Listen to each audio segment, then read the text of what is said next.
to worry about procreating and having the next generation, and that can affect you and make you actually change with your DNA.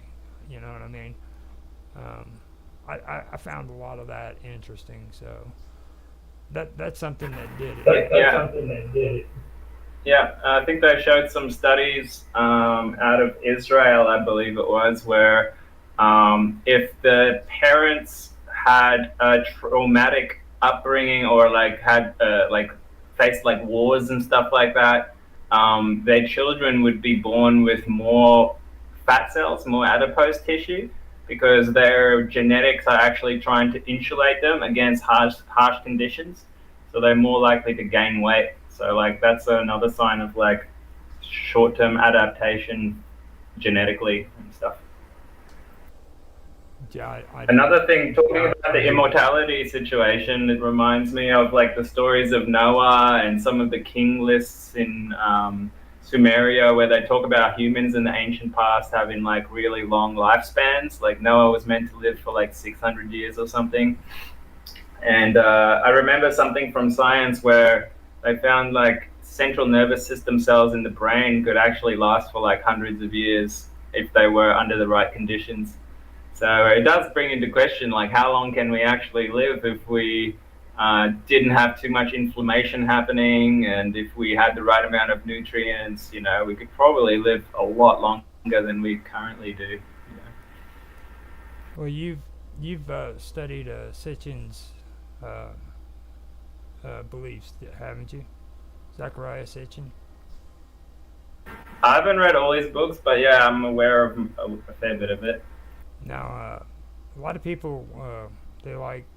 It's kind of like on the fence when it comes to even ufologists. They kind of they're either with them or against them. That's just basically the way it is with them. But he talks about the Anunnaki, and a lot of people, especially the ancient astronauts, they're real big on the Anunnaki. But Zachariah Sitchin gets into that a lot, and he was talking about the life cycles, and the Shar, which is the cycle that the Earth goes around the sun, and they would call them Shars, and like the Anunnaki came from Nibiru, and Nibiru rotated around the sun at a farther distance away than what the Earth did, or what the Earth does. So they, in turn, lived a lot longer, So when they came to, I believe it was Tiamat first, but I'm not sure if it was there. Yeah, it was here on Earth. It was after Tiamat was destroyed, and well, according to Sitchin's story. But when their astronauts landed, they had their lives normal. You know what I mean? But as time went by, they became their lifespan began to get faster. So people who were on a Nibiru would visit Earth and go back and visit Earth, and every time they returned, these people that were on this planet were like years and years older than what they were, and when they returned to Earth, it would be like 5 days gone by, you know what I mean? They would still look the same way that they did when they left. And that's because time hadn't progressed as fast as what it had for those that were here on Earth. I'm done if you want to. Yeah, I mean, it's possible. It reminds me a lot of a story that I've come across in sort of channeled material and remote viewing stuff that I feel like I have a bit of a connection to. And it's in our solar system, we used to have a planet where the asteroid belt is today between Mars and Jupiter. And the story goes that there was a war in this part of the galaxy at that stage. It's probably the same war that they talk about in Hindu mythology and other mythologies in the Mahabharata and stuff, where the sky gods were battling it out between each other. And the story goes that there was a conflict between Mars and Maldek, which was the name of this other planet. And somehow the nuclear weapons got set off on the surface of the planet of Maldek, and a chain reaction occurred where they all blew up at once. And it kind of ruptured the crust of the planet, and the contents kind of spilled out, and it broke the entire planet apart.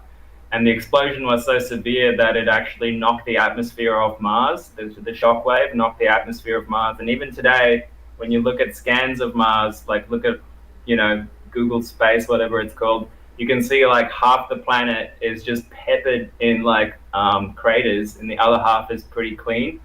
And you can also see like there used to be an ocean on Mars that is now evaporated.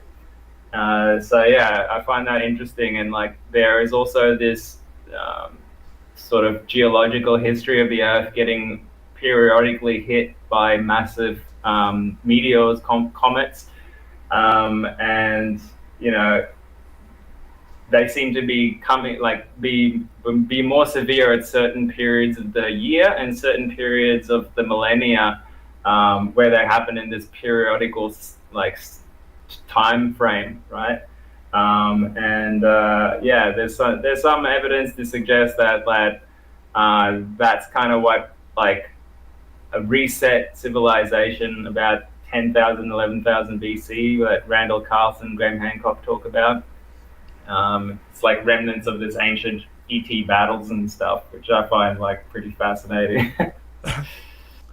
Yeah, and when me and you have the conversations about the early Dryas, okay, that's I love Randall. I think he's the best, all right? But I know what's his name? I keep forgetting his name. I know what his agenda is. I know what. Okay, he Who Graham Hancock or Hancock, yeah. Like now Carlson or Carl, he's actually trying to get the data and collect the evidence and for his theory. Yeah, he's a straight up scientist. Okay, and Hancock is more of a reporter, if anything.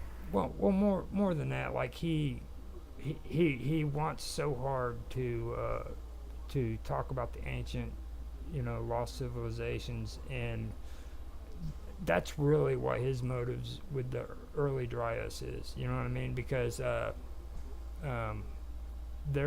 there's one part in like the reading that you showed me that I believe it's not really talked about too much, and it's the early part of the early Dryas. Okay, like there is evidence of a warm up just before that Dryas occurred. You know what I mean?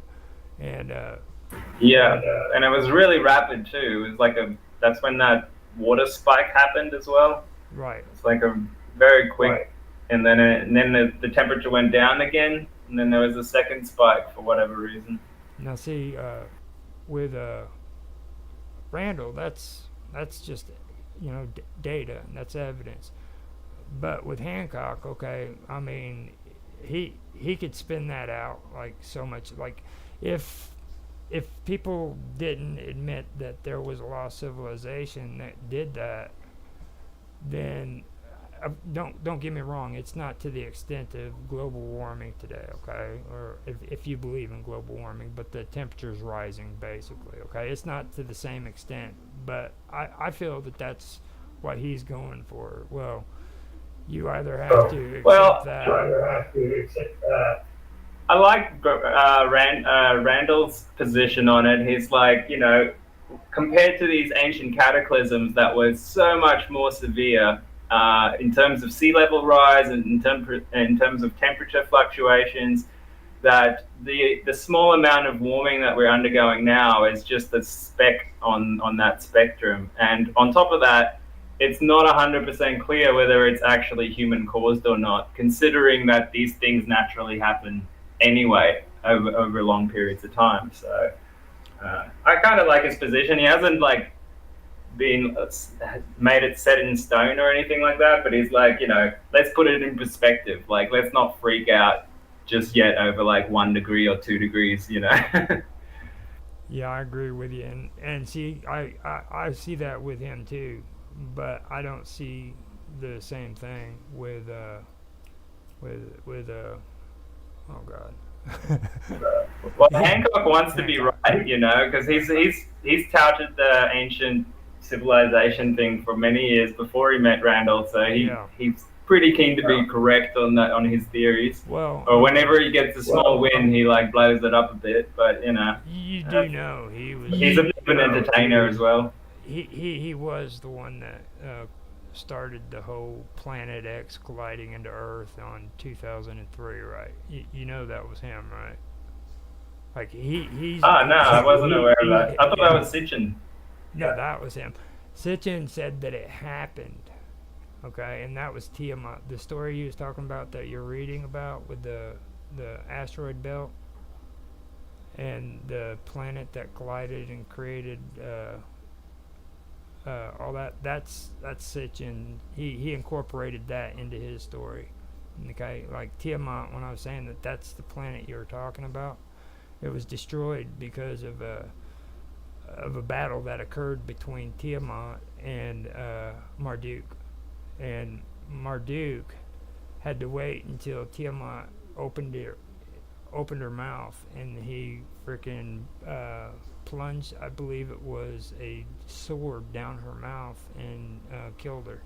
Now, that's, according to Sitchin, a representation of these planets. All right. And what happened is there was another outside planet that collided with this one, which caused that planet to explode. And that's where the moons of Tiamat shot off into different directions. And I'm not for sure what the whole functions was because it's been a while since I read it, but that's how we ended up with Mars. And the Earth was a fragment of Tiamat, which formed into a planet. And then he also said that Venus actually was the same thing, and he got that off of another guy who was real popular back then. He was actually discredited as a scientist because of his theories on Venus, and later on they found out that what he was saying was true about Venus being extremely hot, because at one time scientists didn't believe that that was actually true. When they finally was able to get the satellite to go through and see Venus and take readings, they found out that he was right. It was hot, and but the whole point about Venus is they found that there's actually, if you look at it real close, there's a tail that comes off of it like a comet, and that's from its gravity. All right, and if you pay attention to it, it's focused here on Earth. You know what I mean? And the whole situation with that is they believe that there was some kind of catastrophe that happened where Venus collided or came close to colliding with Earth, and it shot off and took its position where it is now. But that's actually pretty good stories and stuff. Like when you was telling me that, I guarantee you that's where Sitchin got his ideas from. Like Well, he claimed he got his ideas from translating ancient Sumerian, didn't he? well, But once when I was into it, I started looking up some of his translations, and scholars in the field were not agreeing with him. So that's when I kind of left the Sitchin thing for a bit. I was just like, I listened to his I'll keep looking. and like a lot of these guys would say that he was talking about the Sumerians, and I've read or listened to some of them, and don't get me wrong, I mean I don't agree with Sitchin on pretty much all of the stuff he says, but